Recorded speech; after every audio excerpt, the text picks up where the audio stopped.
Hello, welcome to episode 3 of TubbyTalks. And today, again, we've got Cammy, Joseph, myself, and we're with Scotland's strongest man, Conor Curran. So Conor is here with us today. He's my coach, my strongman coach, and he's obviously also a really good strongman. So he's going to just talk to us today a little bit about that. And how you doing? Not too bad, just came from right? training there. Yeah. Legs are a bit jelly. What were you doing? Knee rehab stuff for the most part. I've had knee problems for years and never really addressed them. And I thought right now, while I'm coming back from the back injury, I thought good time to get all the weaknesses sorted. So yeah. That sounds like a Going good warning Yeah. for all the knee problems here. But yeah, so you say it's going well then? Your knees are feeling alright? Better every week. This week I did bodyweight squats pain-free for the first time. That's good. Like in my life. Oh really? So, yeah. I was about to say I wouldn't know anything about that at all. Yeah. Always just squatted through it in the past. Like I did up to like 290 when I was powerlifting years ago, but my knees were always in bits. So to see if I can get back up to that and beyond without any issues. Yeah. Because I've not, like, believe it or not, I've not really trained legs throughout really? my whole strongman career, if you can call it that. Well, like not directly or just like... I've avoided anything that aggravates it too much because once the knee goes, especially if you're letting a prep, there's no time to kind of salvage it and bring it back on track. So it's like, I don't train stones either because when I lap it, it kills my knee.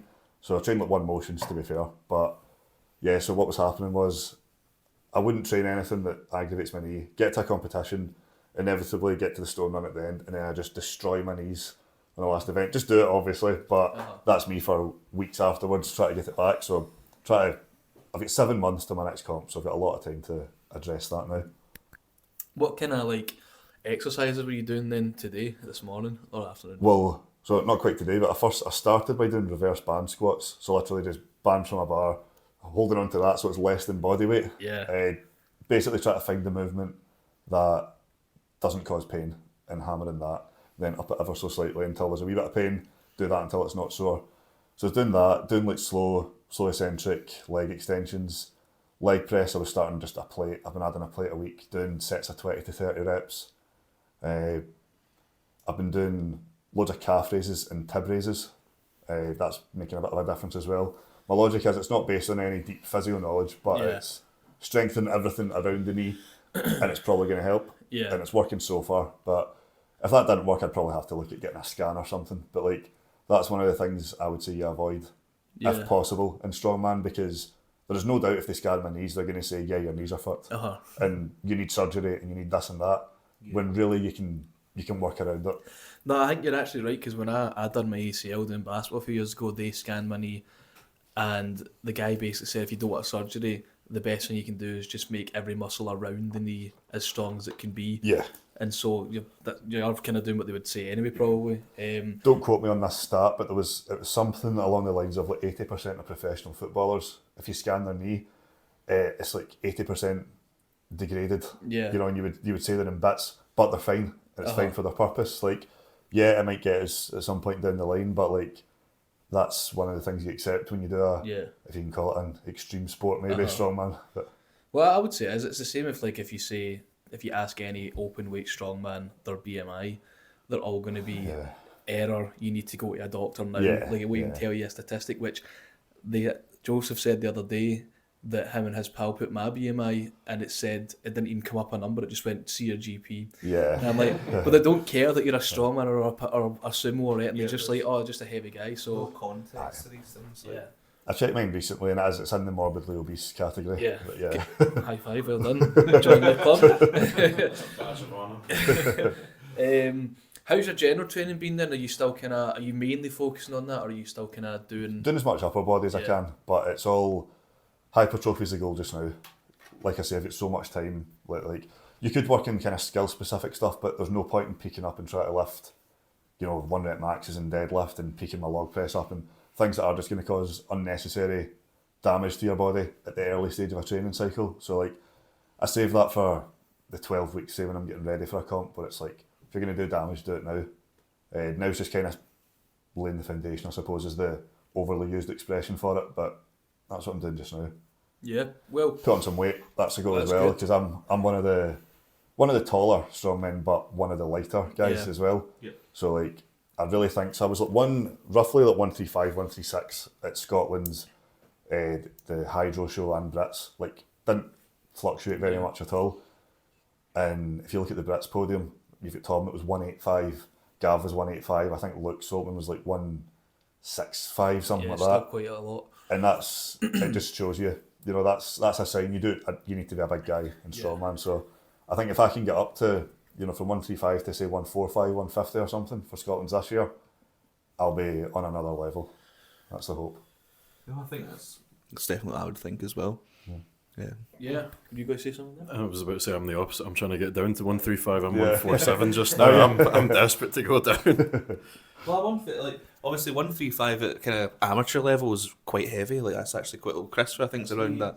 That's actually a reasonable weight at amateur strongman level. Someone like myself, I'm only like 105, something like that, which is kind of lighter weight. And then you've got even Callum. You're also a foot shorter than me. I'm also a lot shorter. Yeah, that's the thing as well. Like, to be fair, even at amateur level, I'm still a light guy in strongman. For a lot of intercomps, a lot of guys are like 150 still. So yeah, I'm not the lightest, but I'm still not that big compared to a lot of amateur people. Do you think in general, obviously there's advantages and disadvantages, but as a taller guy, do you think that's an advantage in strongman? Being taller? Yeah. 100%. Okay. Yeah, like longer levers. No, I think, I think longer we'd all levers agree. is going to help all round. But again, if you just historically look at the kind of strongest guys, it's taller guys. It gives you've got more room to put on mass. Weight moves weight.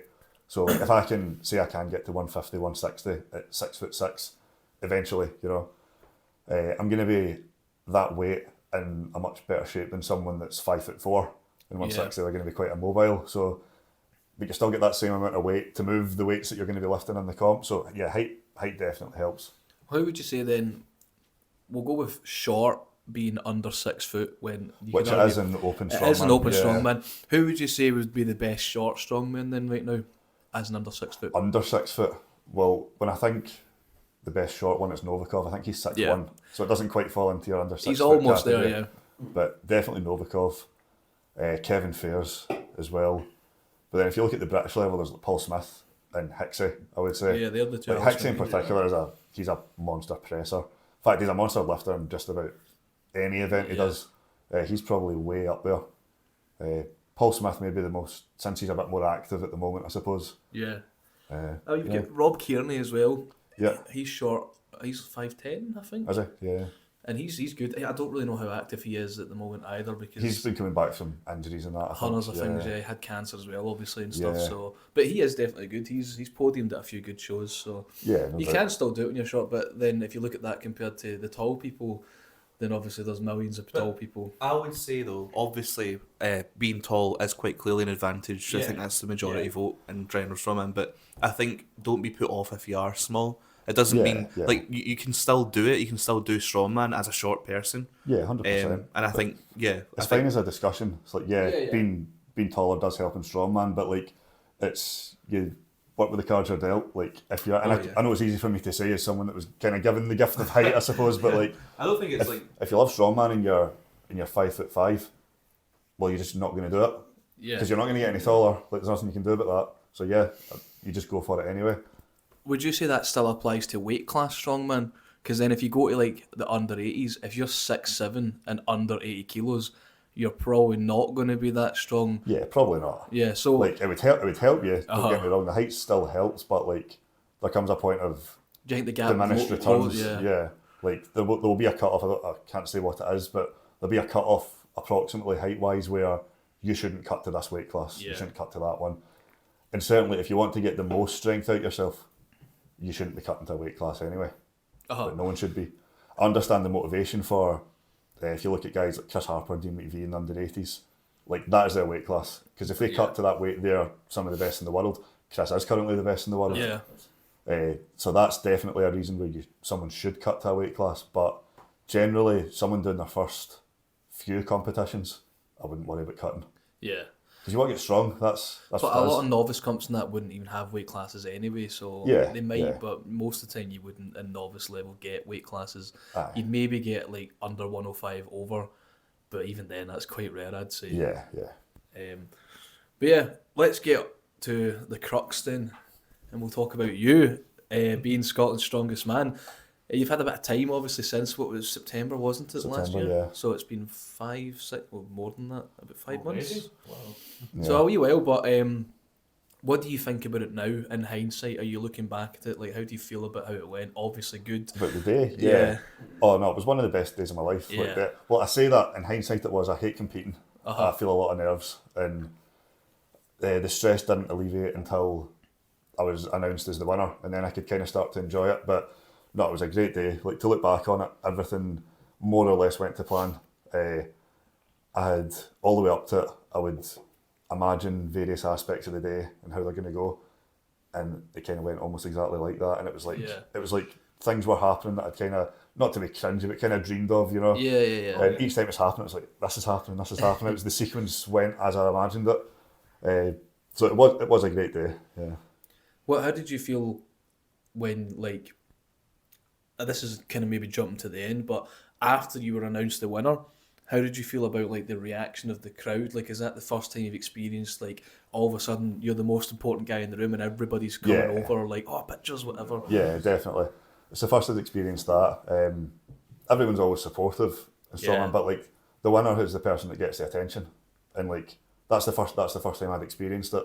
The previous years up to it, I'd see other people getting that. Not that the attention's something that I'd strive for, to be honest. Like, it's a strange kind of wee bonus of it. Like, the title's really all that matters to me, to be honest. But it's nice to, it's almost a wee bit of validation for your efforts more than anything. Did you enjoy the attention, or were you a bit like, ugh, like? Yeah. Like, I don't know. I thought it was nice to. I suppose when you get to that point, more so maybe with the giant shows where it's on like an even bigger stage, but it's nice where there's people that genuinely just enjoy strongman. Yeah. And, like, they're there to watch strongman, and then you've won it, so they want to speak to you, and it's nice to be able to kind of give that, to just be nice to them, and like, have that opportunity. It's like a good interaction to have. Yeah, exactly. Like, I was very conscious of that. Like, since Scotland's, I've tried my best to always make it a kind of positive interaction with anyone that shows support to me, or, you know, not that there'd be any need for a negative one, but I make particular effort, you know, because that was me, you know. I think a good example of that, we were speaking about that with Karen at the last podcast, but the day after you won, you came to Achieve and said thanks to us basically for supporting you, and you were there for hours supporting our competition, and we weren't necessarily expecting you to even be awake, you know, because after a competition, like even a small one, never mind Scotland's Strongest Man, and you made the effort to come and show support for us. And we were there obviously on a day as well, which was a really good day to watch. We were absolutely loving it. And we were also there when you got third the previous year as well. Yeah. When you got, I think it was your first podium, I guess, at that level. It was. Well, I've only done 3 Scotlands, so it was 10th, 3rd, 1st. 10th, 3rd, 1st. I'd say it's a good stepping stone. Nice trajectory. Yeah. Only things now the pressure's on. Pressure. Got to win again. Like, I'm sure you can do it. I'm sure you're capable. Yeah, I mean, it's certainly the plan. Like, and see, like, comparing it to obviously getting a podium at Scotland's Strongest Man must have been such a big day for you as well. Huge. But obviously you wouldn't have got the same attention as you did when you'd won it. Like, everyone was running up to you, I imagine. Well, we were there. We were actually there on the day. We seen how many people were wanting to speak to you. But did you get any of that even as a third place winner like the previous year? A wee bit, but it's more just from your people that you're close to anyway. Yeah, and they've kind of seen the whole process up to there, because even I'd been lifting for 10, 11 years, you know, by the time I got third. So people that are close to me that have seen that, it's nice to be able to show that was the first year that my family came to watch as well. Yeah. So, like, for them to see me kind of get on the podium at, you know, a fairly big event, it makes them kind of understand it, because they've always, over the years, it's like, oh, you know, wasting your time with a strong man and that. Then they see that and it's like, oh, actually, I see why you've done it. So that was nice, but like I say, I'm not too fussed about all the attention and that. With third place, you don't get it, and that's the way it should be. Yeah. It's when you win, it's the person that wins, and like that year Lewis won it, and he's the guy that should be getting all the plaudits, because he's earned it. He was the strongest guy in the day. Yeah. What would you say then is like the difference between the crowd interaction, or just the crowd in general, between Scotland's Strongest and then Giants, Brits, or the Glasgow show? Yeah. I don't know what you could argue. The Glasgow show is a bigger show because it's international, and so there's probably a lot more. It was a bigger show. Like, that was almost a World's Strongest Man final lineup. That was kind of get the opportunity to go in an athlete. The talent was really good, Yeah. So what is the difference, and how do you feel compared to like when you compare them? Biggest difference is at Scotland's there are folk there that are just fans and they're there to watch strongman, but there's also a lot of folk that's family of other competitors. There's folk in the strongman scene that so it's like I recognise a lot of faces at Scotland's, and a lot of people that are coming up to you, know them a wee bit. Whereas at Giants, it was full on like random these are people, fans. Like they've never met me, but some of them kind of know who I am, and like they want to meet me, and like that was a different kind of feeling. Where so at the meet and greet after the Glasgow show, I'd obviously never kind of experienced anything like that before.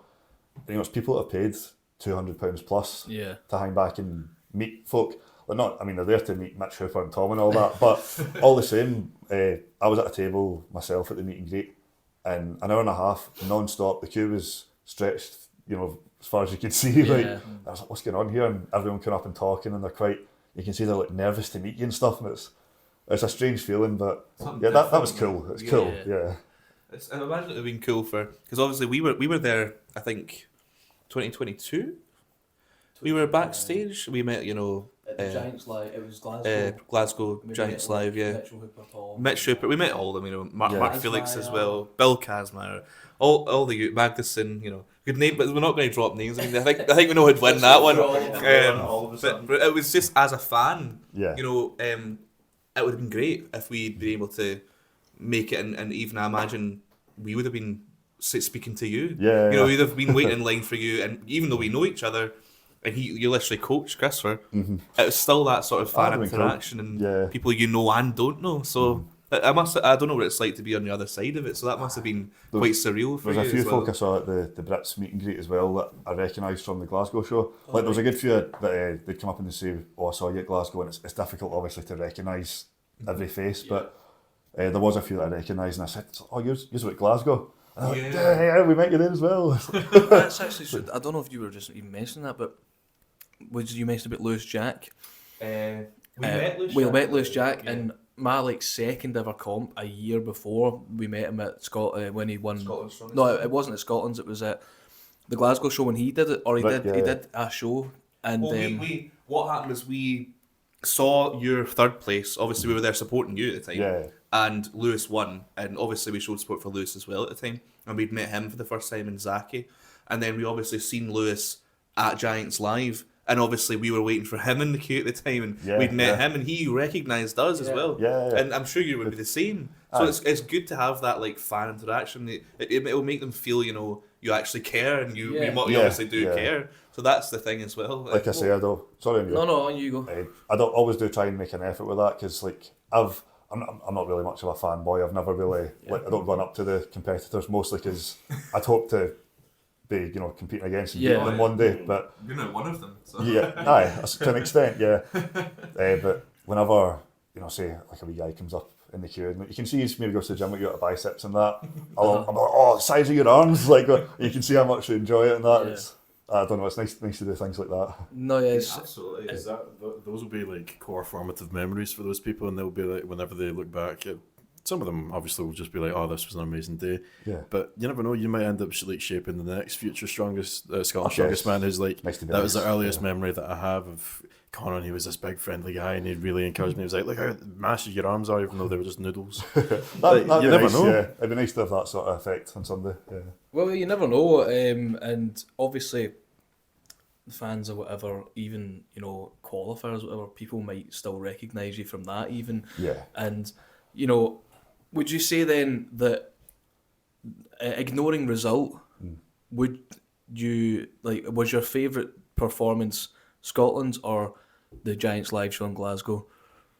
So if you know that you won Scotland's, obviously, what did you What was more fun basically for you? More fun was the Hydro show, the Glasgow show. That was more fun, 100%, because going into Scotland it was months of pressure, because I knew I was going in. In the previous years, I'm always realistic with my goals. I would never say. The year I was 10th, for example, the first year, I'd never say I was going in to win it. I'd have people saying to me, "Oh, but you need that mentality if I'm going to win." No, you don't. If it's unrealistic, if it's stupid, there's no point. Say top 10 to go, and it was, and I did that. But so going into Scotland's that year, the realistic goal was to win it.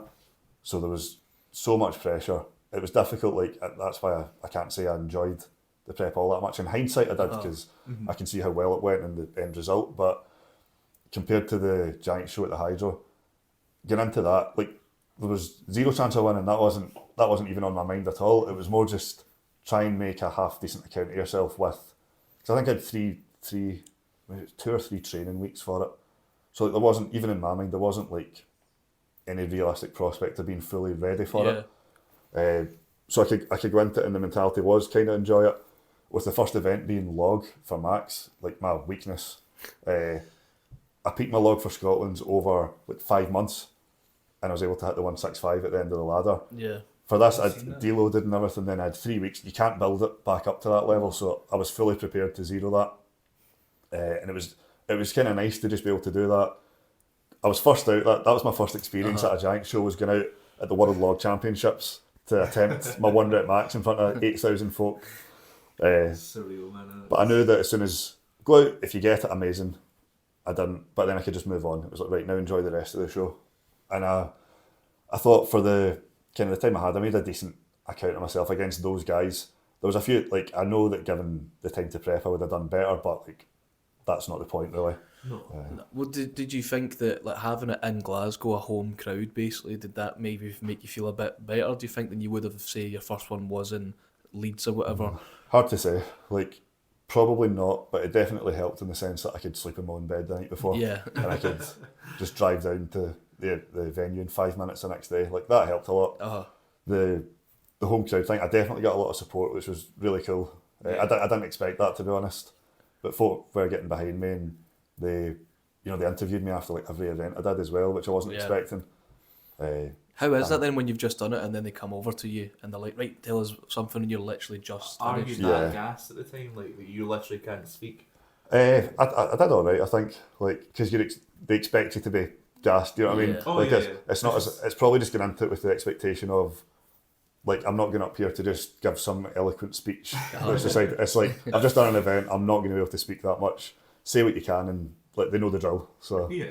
So it doesn't feel like a school presentation then. No, but it would have, like, see if I thought about it, I would have, like, previously I've been quite anxious about speaking in front of crowds. So the idea of speaking in front of that many folk in a kind of off the cuff interview after you've just gone all out on like a Conan's wheel, it's a scary thought. But the event distracts you because all I'm thinking about is doing the event, and then once it's done, they're there, and you just talk and it went well. So. What would you say out of Glasgow and Scotland's was your favourite event?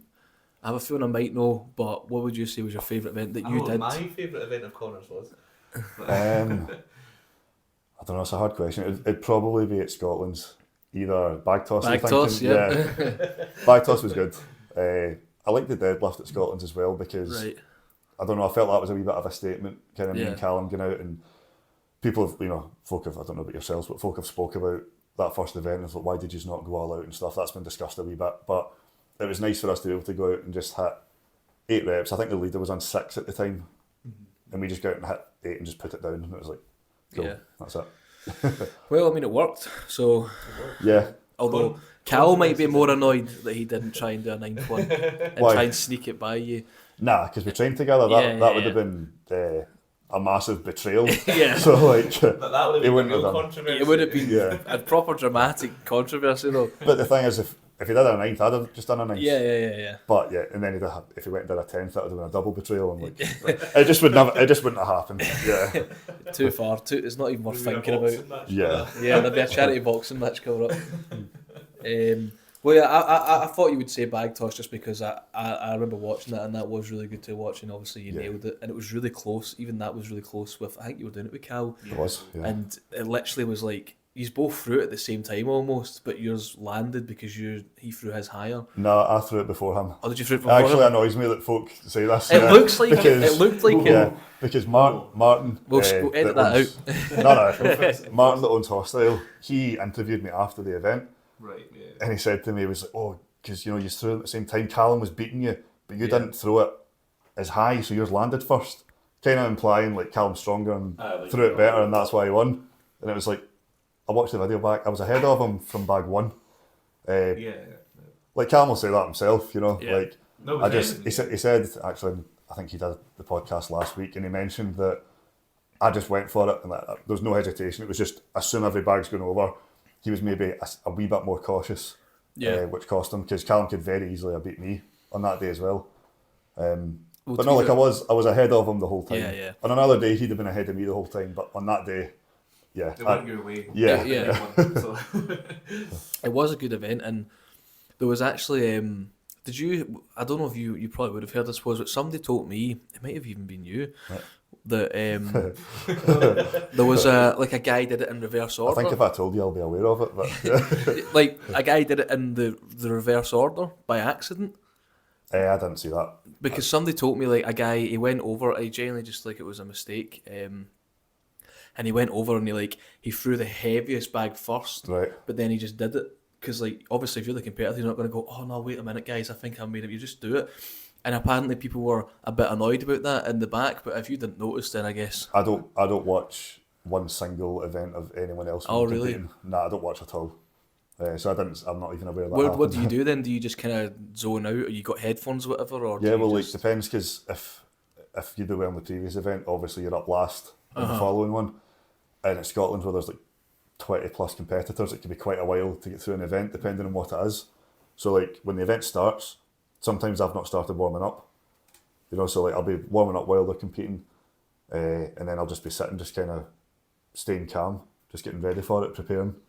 And then when my name gets called, I'll stand up and go out and do it. Don't get me wrong, I'll keep an eye on it. Like before I go out, if there's, say it was the deadlift, it's like we found out, it's like, it's 6 reps to beat. Cool. Like that's all you need to know. You don't need to watch 20 folk deadlift to realise that. You follow like what you need to do, but you won't actually watch them do it. No, I'll have someone else do that. Yeah. So the other big event, I guess, that I wouldn't have been at either would have been your 400 kilo deadlift. Yeah. Which again is probably a massive milestone for you, and it's a massive milestone for any strongman. It kind of, that's like you were saying about the Scotland strongest man deadlift being a statement. That's like the statement as well. I would say of a lot of strongmen, were like, oh, I'm here now. Like this is my level to do it. Obviously, you got hurt, but how do you still feel now that, because it's not even been that long since you got that? How do you feel about having that milestone now and being up there? Somewhat indifferent. Yeah. There obviously would be reasons like the injury and that. But I hurt myself 2 weeks before the comp, and I couldn't train at all. What is it you did to yourself? Well, I was testing the arm over arm at Giants 2 weeks before, and something went wrong with it, to be honest. And I tweaked my back, and then I couldn't train.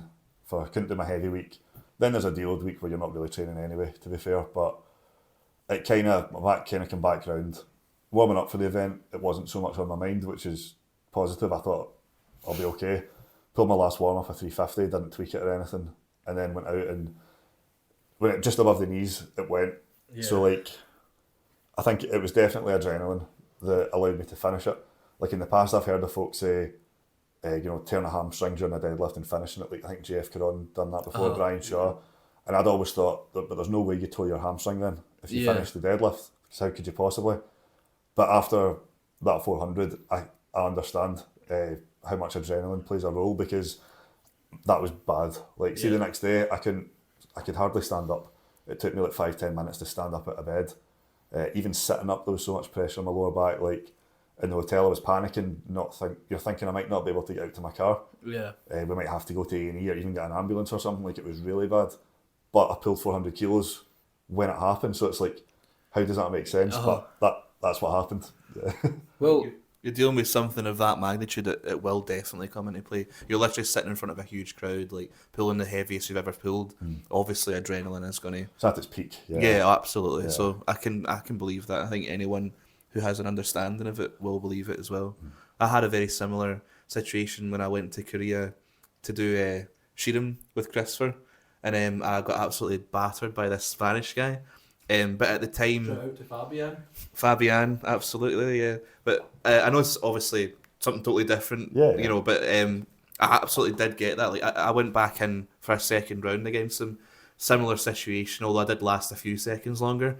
But I realised afterwards my back was in massive pain. Yeah. And I don't even know, obviously thinking back, how did I get back up in that ring without, just saying, I have to sit out. But I couldn't even feel the pain until after the fight ended, and then I had to get medical attention. In the second round. Yeah, that's what I'm saying. Like after the first round, I was like, oh, that's sore. Then I came in for round 2. Then when I got to the hotel and everything, I was like, I don't know what. Especially in Korea, I was like, I don't know if I'm going to be, in agony for the rest of this trip. But, no, I mean, you say you got to the hotel, like you couldn't even walk unassisted. As soon as like you were saying, you can't stand up. I was like, I don't even know if I can sit up anymore either. Like I had a whole day. Yeah, and then it was weird with that because that happened, and then he was really sore on that the next day, and then this is totally kind of random, but he got this Mongolian yak milk thing from the Mongolian coach, and literally it healed him immediately. That is an exaggeration. It didn't last forever, but for a good hour or two, it was like half the pain level. It looked like he was walking and all that. To be fair, I think a lot of that was to do with the mass amount of alcohol that we were consuming as well, because we were having a feast day after that. Yeah. And the morphine that he snuck into the yak milk. Yeah, of course, that was what it was. Like, I don't know what he was saying, it was all in Mongolian, so it was just a wax version of that. No, but it's obviously, like you're saying, like adrenaline, you probably wouldn't understand it like that until it's happened to you. Yeah, definitely. But pulling 400 kilos is still amazing, obviously. That's an absolutely insane achievement to get.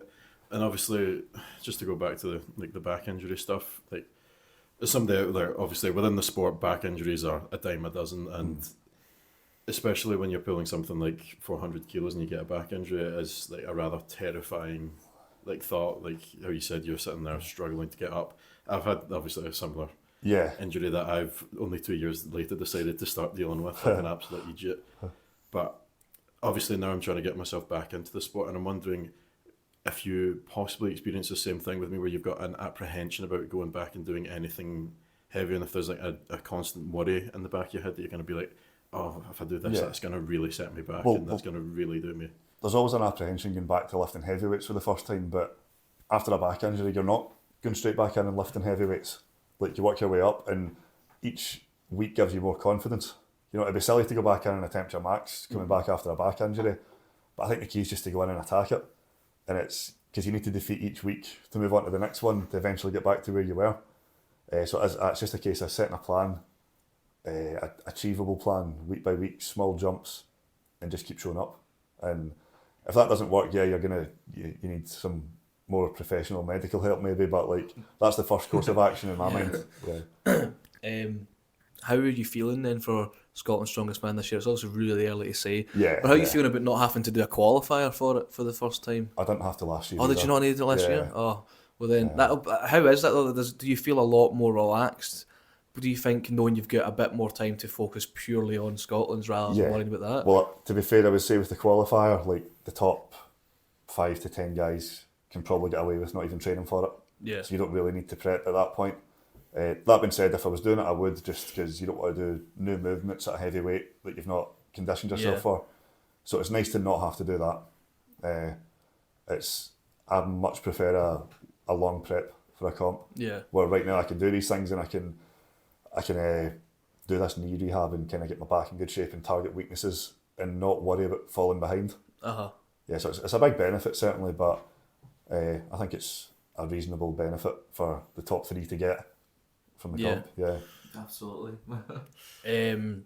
We're going to talk a little bit then, we can move on a wee bit from that to your coaching, because obviously you're a coach, and since Scotland's Strongest Man, I'm assuming you've probably got a lot busier in that department. Yeah, definitely. That's been nice. Yeah. Coaching, I think a lot of it, you can be good with business, which I am not. Saying that I never really make the effort with marketing and anything like that. Or you can gain some sort of achievement in the sport. And not to say you have to win Scotland's to get that, but just, show a certain level of strength and people want to get coached by you, kind of thing. So by virtue of that happening at Scotland's, a lot of people have got in touch, and it's been great. I love coaching folk. I love it a lot more than driving a taxi. I was just about to say, it's better than taxi driving. Yeah, definitely. It is a shame though, because you can't put Scotland's Strongest Taxi Driver in your title anymore. Yeah, I was that at one point. So were at one point, yeah. If you ever go back, I'll claim it to an extent. Yeah, you can do it. You won a number plate, did you not actually? Or you didn't win it, but somebody gave you a number plate, did they not, for Scotland's Strongest Man? Yeah, it's not like a... No, it's not. Oh, is it not? It's just a number plate with... Nah. It's got SSM 23, I think that's what it was, printed on it, but it's not... Like, I couldn't stick it on my car. Yeah. I've still got it, it's cool, but... Yeah. Is that something that everyone gets in? If you won Scotland's Strongest, that was just specifically for that year for you? It's because there was the truck pull and they put that on the plates and they were taking them off. I think it was just by chance. It was like, oh, there's one of them. So, oh, cool. Okay. It wasn't a specific kind of prize for winning or anything. I'm not gonna lie. I thought it was like a regular thing that might have happened, like on the radar or something. But got a bottle of the Scotland's Strongest Man whiskey that was bottled for the whiskey? cup. Yeah, so 60%. But I won't be drinking that. I'll just be keeping that as not while driving anyway. Then. Are you much of a drinker anyway? No, you don't really seem like you would be. I was. Oh, really? Yeah, don't get me wrong. Like, see, from ages 16 to, I don't know, 23 or something. Like, you mean 18? Most weekends. Was that? You mean 18? Nah, you're just going a fade for it too. Yeah.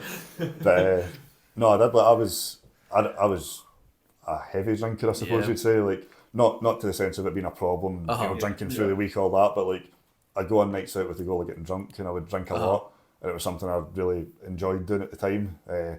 Like, I remember I would, and this is like every week, we'd go to the ABC, usually in town, which it's burned down now. I don't know if you've got it, but there's an omen there.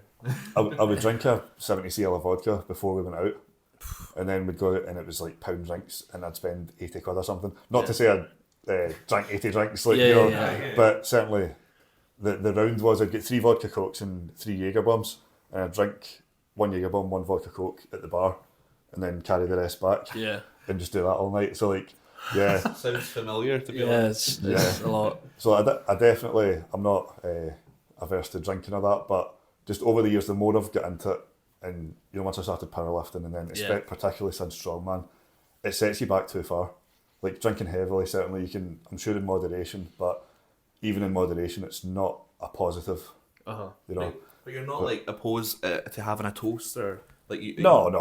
On a night out, you'd still have a beer or a shot, or I don't, but there's nothing. I don't think there's anything. But it's not like obviously that's like getting to a different kind of thing. If you're anyway. Because there's people like Mitchell Hooper who says that he drinks a couple pints before a comp sometimes, but obviously there's a massive difference between a couple pints and 3 vodka cokes and Jaeger bombs and you drink before you go. So you say it's not about the drinking directly, it's more so just the long term effect of it, doing it constantly, that would affect your body and stop you from getting stronger. Kind of, it's more so the immediate effects in my mind. Oh, really? Of like hangovers. Yeah. And like, that sets you back. See, if you go out for a heavy night, I know there's some folk that are fortunate they don't get hangovers, although I'm sure it's still negatively affecting performance. But I do get hangovers, and if I go out and drink a lot, I don't feel right for 2-3 days. Really? Yeah. Jeez. But not a terrible hangover in bed for 3 days, but you're not right. You're not back at 100%, and you just can't do that. Like, I wouldn't compromise sessions for the sake of that anymore. Yeah. I think the last time I was drunk was like last January, and it was me and my girlfriend just sitting in the flat, and I'd get a bottle of vodka for Christmas, and I think it was Belvedere or something, one of the half decent ones. Yeah. And just we were sitting having a few drinks, and we ended up get carried away, and I drank it all, and a few beers as well, and paid the price. It was fine in that case, because again there was no competitions for 7 months, but like, nah, I don't miss it anymore. Yeah, well, at your level, it's different as well. Like, obviously, if you're aiming to win big comps, it's going to be something you'll think about more as well. Yeah, it wasn't a conscious decision, to be fair. It wasn't like, oh, I need to take this so serious and I'm just going to cut out drinking. It was just a kind of natural progression of getting more into training. It didn't take any effort, or like I say, I don't miss it, but it's just the way things have gone. Yeah. Have you ever, is vodka your thing then, or it would have been your thing, because you mentioned that a couple of times, was that? Yeah. Probably just because, like, with my size and that, I can't really get drunk drinking beer. Yeah. Like, there was a challenge amongst me and my pals used to work with at East Kilbride. One of the guys, Kenny, he was rumoured to have gone up the pub on a Sunday afternoon with his dad and drank 25 pints. Yeah. I say rumoured, we say it's confirmed, but we're not too sure. So I tried that, challenge once and I think I failed it. And then the next time I tried it, I drank 29 pints, I think it was. So I could drink tenants. Or tenants? Yeah. Oh dear. it has to be tenants. Yeah. But so like if I want to go out and have a few drinks and sort of feel the effect of that, I suppose it's spirits. Yeah. But yeah, not for quite a while. Yeah, well, I mean, it's not a bad thing to not drink, to be fair. Like, Yeah. I think sometimes there's a bit of a stigma, ironically, against not drinking in Scotland, particularly. But if you're an athlete or whatever at that level, you don't need to do it for fun or whatever. Then I don't really see why you would bother. But speaking of challenges, this isn't really a challenge, I guess, but the Dinnie stones are a challenge, and you are technically the first Scotsman to walk with them, aren't you? Since Donald Dinnie himself. Yeah, I don't like to take too much credit for that because it was like walking with it's a I don't know if it's an exaggeration. I took like 3 or 4 steps, 3 or 4 small steps, but it still did it. Yeah, it was also like it was before I started strongman. Exactly. So it was a long time ago. I dare say I could take them a half decent distance now. Yeah. But that was I don't know. But that was I just went up kind of on a whim. Like I never trained for it or anything. It was just go up and give these a go. And Brett, that was the day I met Brett Nicol, who's like one of my good friends in the sport now. And he just gave me a few pointers, and I think I was like the 14th person to ever lift them side by side. Yeah. In the first place. I think a lot more have done it since. It's a lot more popular now. And then he was like, do you think you could take a few steps? I was like, try it. And I took a few tiny steps. So like technically, yes, I'm the first Scotsman to walk with them. Brett Nicol, obviously, he's the guy who invented the nickel stones. It's popular in strongman nowadays. But back then, you hadn't started strongman, so did you start off in bodybuilding at the time? Is that what you were initially trying to do? Well, that was when you were like a teenager. Before strongman was powerlifting, but before that was, you could call it bodybuilding. It was bodybuilding style training. Like I never had any intention of getting up and posing trunks on a stage or anything. But started lifting probably about age 17, and it was for the same reason that most folk do. It's like physique oriented goals. I just wanted look to better, be bigger and bigger muscles. That's how it started. Yeah. What was your first gym then that you joined? Was it Achieve? Kirky Leisure Centre. Kirky Leisure Centre. Oh yes. That was the first one. But I think within 4 months or 4 or 5 months, I could press the 30s that were in there, and that was the heaviest weight in that gym at the time. Yeah. And me and my training partner, well, there was a few of us, but it was me, Dylan Rigman, Sam Gagan, George Dixon. I don't know if you know any of my pals from school, but we all went down to what was Enterprise at the time in Kirky, and it's now Achieve Fitness. We started training there, and that was a bodybuilding gym. Yeah. And the dumbbells went up to 60s. I remember seeing them for the first time and thinking, oh my God, like, how can anybody lift them? They're still the same 60s that are in the gym now. They're timeless. Yeah. No one been able to lift them. Been at a few gyms over the years. It was in Achieve, Enterprise / Achieve for a good few years, right up to when I started powerlifting. And then I went to Physique and Power in Cambuslang because I was training with my pal Mark McQueen out there. Then it was to the weights room in Cambuslang when that gym shut down. Then I went to Hostile when I first started Strongman. Then it was lockdown, so I trained in somebody's garage. Yeah. Just some randomer's garage. Yeah. No, somebody. You opened the garage and you went, I'm using this. And then it was actually West Coast, because they messaged me during lockdown and they were saying, if you want a place to train. And ended up, we got a letter from Ultimate Strongman. I say a letter, like Glenn Ross wrote something out, we printed it out, and it was like, he's preparing for the Elite Strongman competition, blah, blah, blah. So it was something to show to the police. And the police did show up at the gym a couple of times. Wow. And we showed them that letter, and those that had the letter were allowed to stay and everyone else had to leave. That's crazy. So, I didn't know that. I hadn't even started Strongman until after lockdown. Well, about 2021, so about a year into lockdown. So I had no idea people were going to the gym and being like, the police were showing up. Well, gyms were shut. Yeah, they were shut, to be fair. For a while they were shut. Were you actually training for an Ultimates comp then at the time, or did you just get it? No, let's not. I'm trying. Don't say no, incriminate yourself, but no. Well, I'm trying to remember, to be honest, because I did one Ultimates comp, and it was in Hartlepool, and it was the Scotland's qualifier, but it was in Hartlepool because I think the gym rules were different at the time. So I went down for that, and I think I was 5th out of 6, like, terrible performance. I don't know if you saw the video I put up a while ago, the bag toss, and it was, I think it was up to like 25 kilos instead of the 27 at Scotland's. I got like the first 3 bags. It was like so embarrassing looking back at it, but it's nice to compare that to where my bag toss is now. So yeah, I think I was getting ready for that at the time, but I couldn't say for sure. Yeah. So there we go, police. That's the proof for you. Yeah. Oh man. So I'm going to ask you a little bit about since your celebrity experience, since winning Scotland's Strongest Man, if you can call it that, so to speak. You obviously came to the school that I taught in for a bit, and we did like a wee Scotland's Strongest Man challenge day. How did you feel with that? Because that was like a room full of kids, and like I remember like when you walked in and they're all looking at you like Jesus has just walked in, you know, like they're all like, oh my god, because I've never seen anyone near that big before. Yeah. They used to say to me, you know, it's like first year, so they're like 11, 12, and they used to always say to me, oh, you're quite big and all that, and I was just like, just you wait, I've got somebody coming in.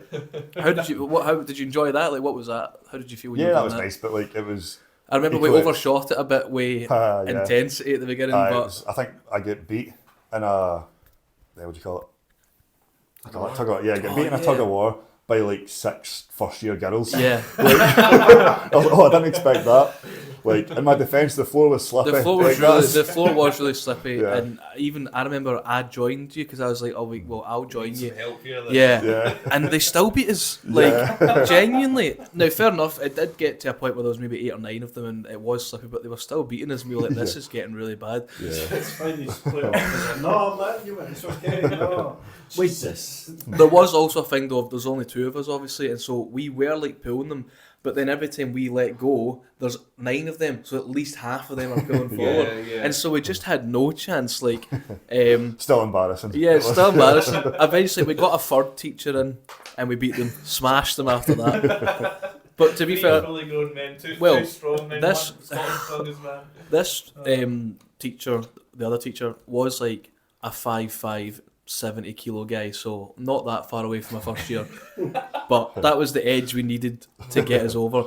But yeah, that was funny. And you know what? You were saying first year girls, but the girls, most of the girl teams beat the boys teams until the like final.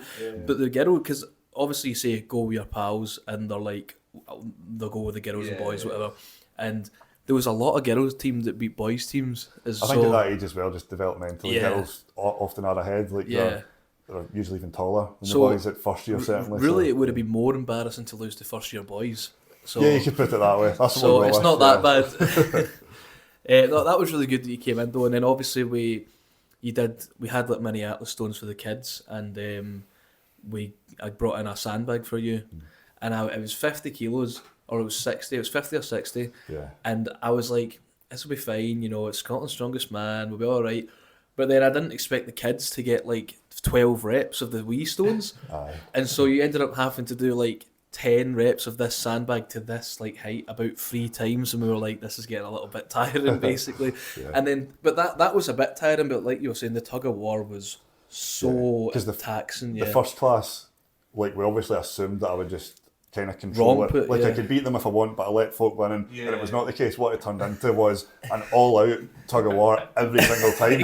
And there's 10 teams wanting to go at it, and it's just me and my hands were in bits because I was training arm over arm at the time. I just said to Chris, like, I can't, for the next class, I can't keep doing this for like 3 hours. Well, that's why I joined in, and then even with me joining in, we were still putting in 100% effort, basically, like maybe not 100, but we were still really trying, and I was getting knackered. I was like, I'm like roasting and sweating here, like this is not good, like I couldn't believe it, but it's a testament to the strength of children, I guess.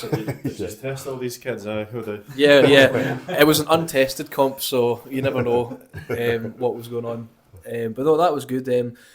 You also, did you ever use the gym at St Ninian's? I did actually at school a couple of times, because that's how I kind of first started, is when I was at St Ninian's. All 4 of us went to St Ninian's, obviously. I don't think... Did you used to run a club there? But that's how I started. I started in the St Ninian's gym. Yeah, I was running the strength club at St Ninian's for basically from 4th year to 6th year. That's just what I'd done because I hated running. So I was like, I'm going up to lift all the weights. And then eventually I was just given a key, and it was just let everyone else in lift the weights with me. Yeah. No one knew what was happening. Just kids throwing weights around. Funnily enough, I only ever used it for cardio stuff, the school gym, but wasn't into lifting at that point. The opposite. Yeah. I think that's just it proves that in school it's actually not that good for like strength stuff. Like I know Christopher, because he's obviously a teacher, he's tried to introduce strongman and more lifting and things like that. Yeah. But in school it's all like football, maybe basketball, maybe gymnastics. There's not really much for like lifting weights or anything. Yeah, it's not like America where you've got these powerlifting scholarships and things like Yeah, that. yeah. So it's quite tough like to get into that as a kid basically. You're not really thinking about that back then. You kind of only start once you're a teenager. Yeah, it's by chance. I mean, certainly more and more these days, like you see it everywhere on social media and everything. You can't really avoid seeing strength training almost. Maybe I'm a bit biased because obviously that's what my social media is, but like back then, like, I mean, when I was starting high school, there wasn't Facebook, there wasn't Instagram, things like that. Yeah. You didn't see it. I'm sounding really old now, but like it was just I got into strength training or just general lifting through my pal Sam Gagan, and he just bought weights for his like round and curls and stuff, and then he joined the gym, and then went from I there. followed, and that was it. Yeah, became Scotland's strongest man. Eventually, yeah. Well, the gym in St Ninians actually, I went back to St Ninians a couple of times after I left school just as like a basketball ref or coach or whatever and teaching things, and it's actually decked out now like a full powerlifting gym. It's got like 10 grand squat rack, like 3 massive power racks with squat racks, Olympic plates and barbells and all that, and I was raging because I was like, why did I miss that by 1 year? Like that was literally what I was after, man. I missed it by 1 year. But I still appreciated that gym because it did set me off. I was not doing strength though. I was just messing about with weights and benches and all that. But gives you a start. It did kind of get us interested a wee bit. Yeah. I was gonna say, you've obviously refed at our achieve strength competition. Yeah. And you were there with the TubbyFit competition. Have you ever considered running your own competition? Nah. Nothing like not that. Not really, to be honest. Nah. Yeah. Maybe one day, but it's not my focus at all right now. Nah, obviously you're too much. Yeah. You want to just focus on your own sort of achievements. If I was to run a comp as well, I'd want it to kind of be to a certain standard, I suppose, because looking at just general comps, I always feel some of them can be run better. Yeah, I would agree. I'm not willing to put in the level of effort it would take to run the comp the way I would want to run a comp. So yeah, I will one day. Don't get me wrong, but I think that would be not good. interested just now. I think it's quite. It would not be named after me. No, I think that's actually quite noble. You're like, I'm not doing it because I know it wouldn't be that good, or I know I'm not at that. I don't have time to run it the way I would want to. Yeah. So that's pretty.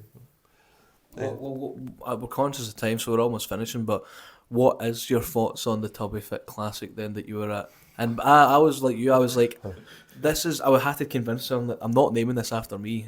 Like it's not Brammer or whatever. We do have an award called the J. Brammer Award named after our dad, but. Yeah. I was like, it's TubbyFit Classic because it's like ran by the team TubbyFit because it's not just me that like helps out in that. But I'm surprised I didn't get a bit more slack for that. To be fair, I thought people would be like, "How dare you call it classic or whatever?" But I just thought that would be a bit controversial for some reason. But it's a laugh, it's a joke. Obviously, it's not like it's not a pure serious comp. The TubbyFit Classic it's quite fun and inclusive. But what was your general thoughts on it? I'd say probably too far removed from the comp for me to give you like an accurate.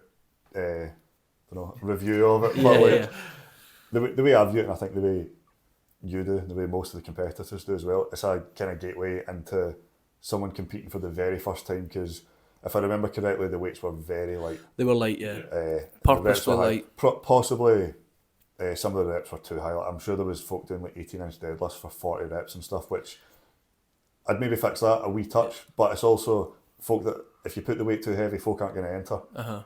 Or the folk that you want to enter aren't going to enter, so we're giving folk their first taste of lifting weights in a competitive environment. And if they want to go out and sandbag and lift 30, 40 reps on something and they enjoy it and it encourages them to then compete at the next level up, then cool. I think that was our first ever comp when you were actually like reffing it. The second one we made it a bit heavier, it was a bit better. And then the next one we're about to do in June, we're going to hopefully have an inters level and a novice, but it's not going to be like traditional, it's just going to be do the weight you know is yours. Because the first comp, I think there was a few people where we advertised it blatantly as if you know that this is really light for you and you're not like a novice, don't do it. Obviously, people ignore that and they come anyway and they just do it, and you're like, you know that that's not. But then once they're in it, you can't really go away, you know, because you can't really tell. Like, somebody could be their first ever comp, but you know, there's a lot of people that know for a fact they shouldn't be doing that level of comp because they see the weight and they just go, technically, I'm still a novice. And then they go in and they just ruin it, you know, they just romp everybody at it. But I hate that so much. Yeah, that's one of the worst things for me. Like, see if you're strong enough for an inters, do it as your first comp. Yeah. See if you're strong enough for the Scotland Strongest Man qualifier as your first comp. That's what you do. You don't do a first timers, you don't do a novice, you don't do an inters. Compete at the level that maybe folks struggle with the self-analysis part of it, of maybe it's confidence, who knows, of realising where they are, but like, you should have a rough idea. And folks seem to get it very wrong, which to me is a conscious decision. Yeah. Too often that happens. Yeah. For it to be just self-conscious. I don't see, there's no glory in it. Yeah. I don't see why folk want to enter a comp that's beneath their strength level and do 100 reps and win a wee trophy or something like that. It's more of an achievement to, you know, come 9th in a stronger competition at your level, like achieving your own personal goals, than it is to like absolutely annihilate everyone in a first timers competition. Yeah. It's just this. So yeah, I would agree. we're finishing up now, and we'll finish on a more positive note, I guess, and just saying congrats one more time for Scotland's and thank you. Building your way up, and hopefully you'll keep going. And the Rogue Invitational's in Aberdeen this year, so don't think I'm anywhere near that. I was going to say maybe in Aberdeen I was going to say years, they might repeat that, and you never know what the future holds. Clearly, Scotland is getting to become a bit of a hub of strongman, as it always was, to be fair, historically tied. But yeah, well done again, and thanks very much for coming on. It was good to talk to you about everything, not just the coach and the strongman. Obviously, it was good, and yeah. Good to see you again. Hopefully see you soon as well. Yeah, definitely. And I'm still recovering from you no longer being a taxi driver, because I still struggle to get taxis now without you. But yeah, thanks for coming on, mate, and we'll see you later. Cheers. See you later. Bye.